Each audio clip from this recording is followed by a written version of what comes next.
This is interesting.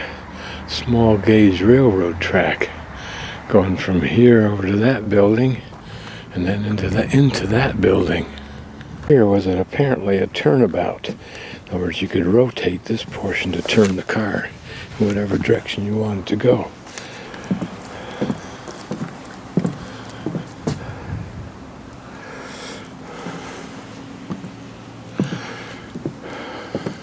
This narrow gauge railroad really was for the salt fish. It went all the way into town, right to the shore's edge, and it would they would bring the fresh fish into here, and then they would dry it on rocks. This is simulating that, and then with salt that was gained from this area where there are thermal energy, and they could use that thermal energy from the geothermal energy to heat up the salt water in pans, evaporate the water off, get the salt, bring it up here, and salt the fish, which is the way that fish could be stored indefinitely in times of winter when you had no other resource.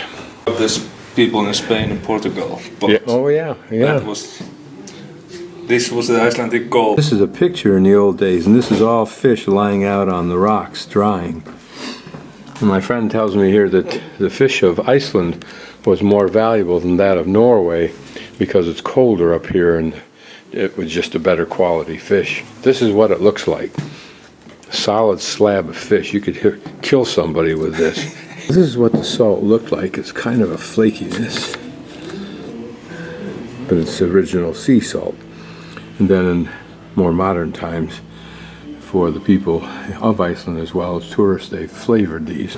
Here are one of the skin outfits that sailors would wear against the sea. Oils, I think they call them. Some things like this.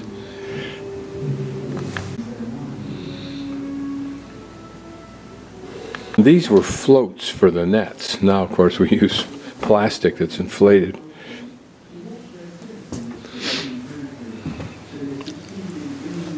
Also floats for nets. These often arrive on beaches all over the world, and more of the same. These would have been markers for channels, probably. Red, right returning. Stones also used for that same purpose. Pretty nasty job. God, you wonder how often they took showers. The posture of the people in this photograph are interesting to me. The male, all too stereotypical. I imagine the hard work that these tools literally did. The sweat that was poured off in their use. So many tools and weapons. Their design had a very specific function. I don't know this one, but certainly this hook was some function, in particular for this trade. Just probably a simple ice saw. Not sure I'd like to look forward to a winter subsisting on this, with simply water added and anything else you could. Didn't have to salt it.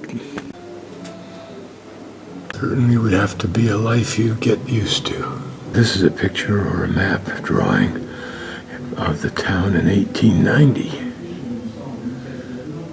for hauling either the salt or the fish or both.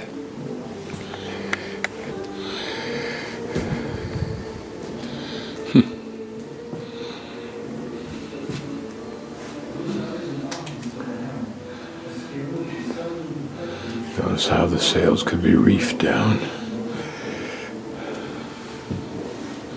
Imagine the pleasure these brought in worlds that had very little of what we think of as mandatory and normal iTunes. And how blessed was the man who could crank out a tune that reminded you of loved ones back in Norway. I look at ships with such a romantic feeling, and yet these were factories of labor and risk, and I'm sure trauma on occasion. That's pretty damn limited space.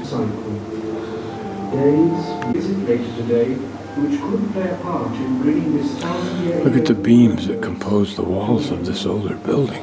I have to wonder where they came from, since everything had to be imported. There is no such wood here in this country, not originally. This is more like the ship we just saw being loaded with ice. The pose. What an interesting contrast of this period of few pictures with today's poses of infinite numbers of pictures.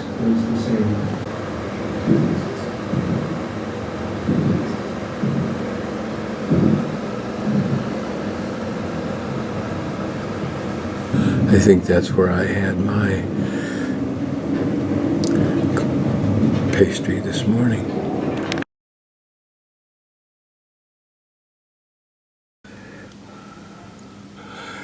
What's interesting here is one of those little devices for teaching you how to use the piano, or in this case, what these are called. Here are some more of the accordion collection.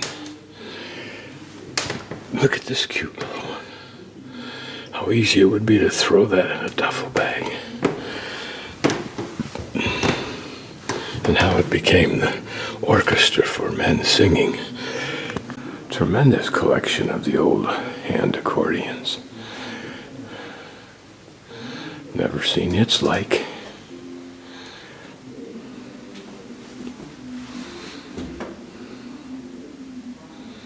It'd be interesting if, in the communities where these were used, certain ones, certainly their players, were known for being particularly beautiful. Imagine the money required to own one of these things.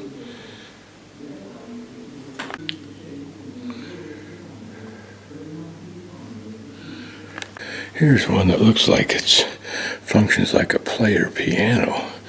You put in that piece of paper with the various holes in it and crank it, and it starts playing a prescribed music. Imagine how he felt in his day. Popular. Can you imagine there were this many designs of accordions? Who'd have thunk? And a man spent his life putting this collection together. I would not imagine there were very few collections of this size and caliber. It's interesting. Very pretty. And then the destroyer of such technology is the newest one, that anybody could play anywhere, anytime, as often as desired, until we come to today. This is interesting. It's a breakdown of the components, apparently, inside one of these things. I won't spend a lot of time trying to analyze them, just to be aware that there were these kind of components. Notice the keys on the side here, perhaps synonymous with a piano. A way for hauling things up.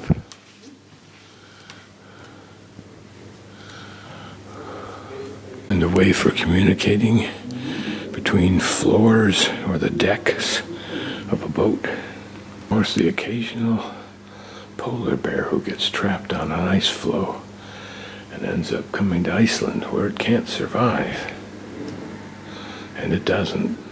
Interesting, a barrel maker's shop, facsimile, because barrels were important. That's how you packed your fish, your ice, perhaps, if you could get it in the snows of winter, making those floats, the packing of other kinds of things.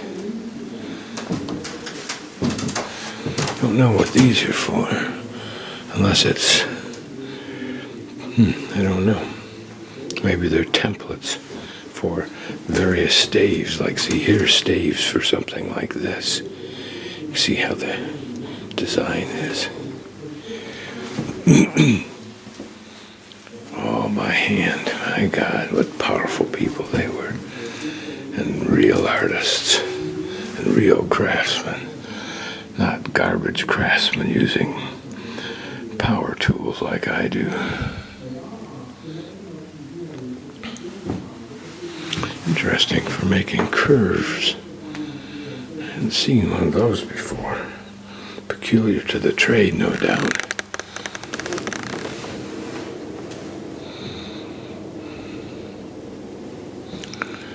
And to think what they did with what they had, that's what's amazing.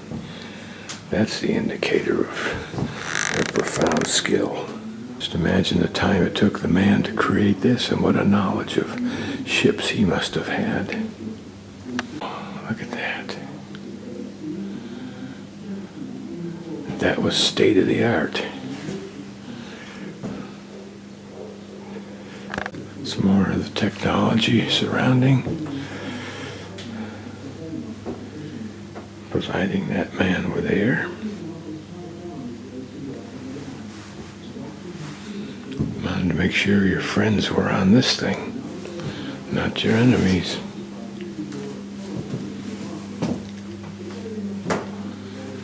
Oh, imagine the work that this tool bench has seen, that those tools have executed. Look at these cuts. Imagine the day they were made. What was being fashioned that caused those cuts? If only we could unravel the secrets of such a table as this. What a powerful vice it must be. And why this knob like this? Why not holes for getting more torque on it?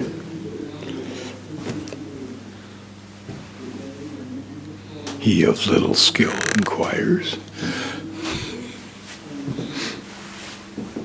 Imagine the years and the sweat that it took to wear this stone down.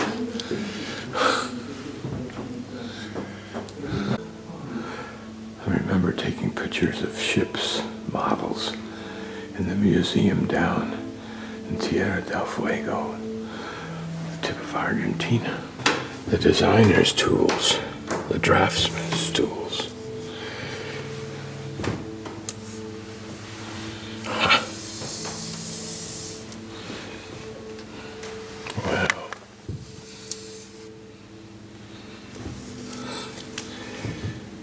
The skills that have been lost, have they been replaced truly one-to-one, although at a higher level now?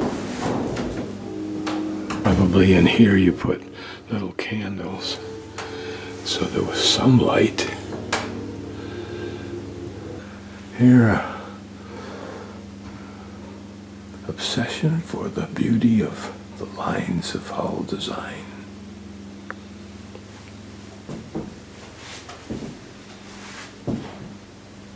Here's one of those devices you put on the edge of a cliff to run the rope over for the men to climb down and get the bird's eggs off those cliffs.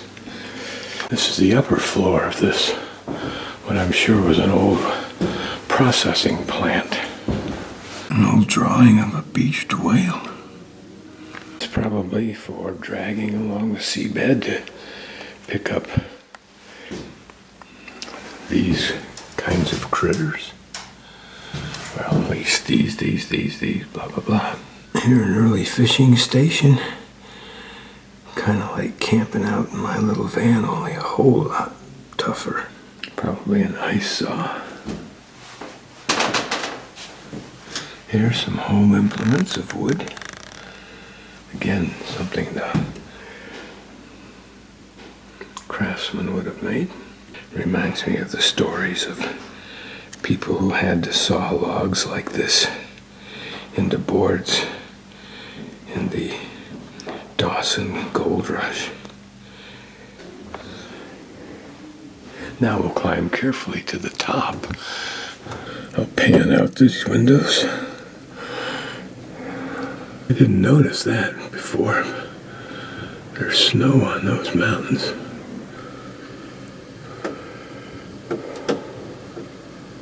Scales and a collection of weights. Another device for dragging along the bottom for sea life. Old whale bones.